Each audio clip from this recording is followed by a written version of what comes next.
Ooh! This is my 50th BookTube video. So as promised, I'm doing an insane amount of book reviews. Because it's my 50th video and because I recently hit 100 subscribers, I'm doing 50 book reviews in under a few minutes. I'm not sure how long it'll take me. The title of the video will be more specific than I am because the title of the video is in the future and I am in the present. All that aside, I don't know how long it's going to take me. I'm going to do it as short and succinct as possible. I've also tried to pick books that I haven't reviewed on my channel yet because then there will be less overlap. It also makes it more difficult because every couple of years I give away loads of books, so I don't have that many now, and it's hard to remember all the ones I've read before now.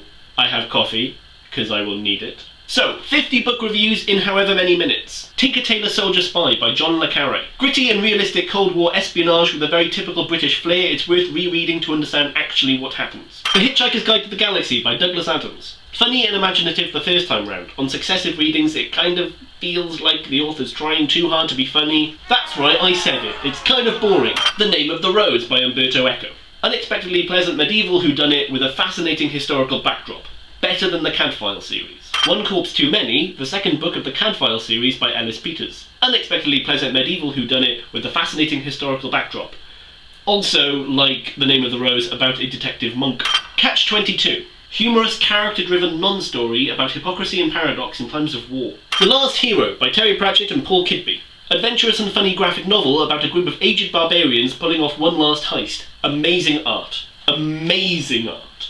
1066 and All That by W.C. Seller and R.J. Yeatman. Fucking hilarious book about British history. Still funny after like 80 years. It came out in 1930. 1930. It does require some knowledge of British history so that the jokes make sense. The Warlord series by Bernard Cornwell. Bloody and intelligent interpretation of Arthurian legend set in pre-Roman post-Saxon Britain. Recommended if you like A Song of Ice and Fire. The Complete Works of William Shakespeare by William Shakespeare. In his complete works you can find the most honest and optimistic and poetic expression of the human condition, and you can find pain and love and hope that's expressed using the most beautiful human language.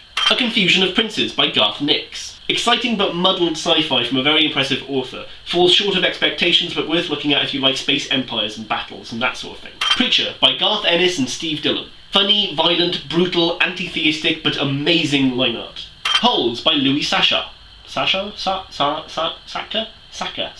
Individual and easy writing style with an impressive couple of plot points, but kind of lacks oomph. Piccadilly Jim by P.G. Wodehouse. 1920s Woodhouseian farce with very typical plot points that still seems to work and is still humorous. American Gods by Neil Gaiman. Dark and complex storytelling about the Norse god Odin and his accomplice in a meandering but interesting storyline. The real pleasure comes from the minutiae and the subplots. Cinder by Marissa Meyer.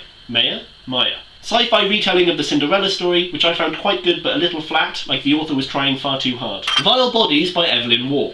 Tragic comedy about 1920s, 1930s characters and Gatsby-ish parties but with a very sad ending. Breakfast of Champions by Kurt Vonnegut.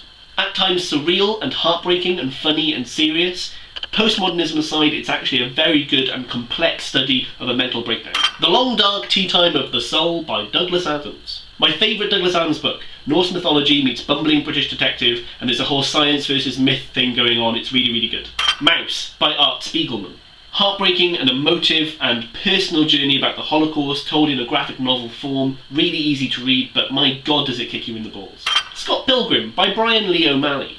At times infuriating because the determination of the main character to avoid responsibility is really annoying. However, it's really funny, it's really well written, and the interpretation of the book into the film, Scott Pilgrim, was really, really well done. Also, I love Ramona Flowers. A Song of Ice and Fire by George R.R. Martin. Epic and grandiose fantasy that's every bit as good as people tell you it is. And I like the fact that he kills characters, the fact that they're not immune to war and death and plague and all these horrible things that he's writing about is actually very realistic and very good. Good Omens by Terry Pratchett and Neil Gaiman. Hilarious intertwining story of multiple characters and the coming apocalypse, written by two of the very best writers of this genre. The Long Halloween by Jeff Loeb and Tim Sale. Amazing art, great story, bedrock of Batman lore and history. The Killing Joke by Alan Moore and Brian Bollard. I don't like the Joker's backstory in this, but the pages concerning the eternal struggle between Bats and Joker is emphatic and enthralling. Soon I Will Be Invincible by Austin Grossman. A comic book that's written as a novel, satirical and well written.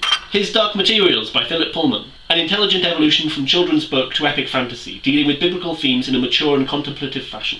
The Sharp series by Bernard Cornwell. Engaging and exciting book set during the Napoleonic War. A likeable hero meets many unlikable villains and unlikable allies and kills them. Interview with the Vampire by Anne Rice. A dark and interesting take on vampires. In some ways it's iconic, in some ways it's cliched. On the Edge, My Story by Richard Hammond. Autobiography of Richard Hammond, dealing with his near-fatal car crash and subsequent brain damage. Very interesting from a medical point of view. The Boys by Garth Ennis and various artists. Brutal and cruel and gruesome satire of the superhero genre. Amazing art, really clear, definitive line work. Prey by Michael Crichton. Real scientific principles built into a creepy psychological thriller. Men-at-Arms by Terry Pratchett. One of my favourite Terry Pratchett books. His inimitable style meets a detective novel. This Is Not a Book by Kerry Smith. An original and imaginative and fun book that advocates an iconoclastic approach to everyday objects. The Pointless Book by Alfie Days. A ridiculous and insulting attempt to steal money by copying an idea from This Is Not a Book by Kerry Smith. The Magician's Nephew by C.S. Lewis. The only Narnia book I've ever read. Serves as a biblical metaphor but also a fun prequel to The Lion, the Witch and the Wardrobe. Fantastic Mr. Fox by Roald Dahl. Exciting and magical book that teaches children that stealing is okay as long as it's from bad people. The Science of Discworld.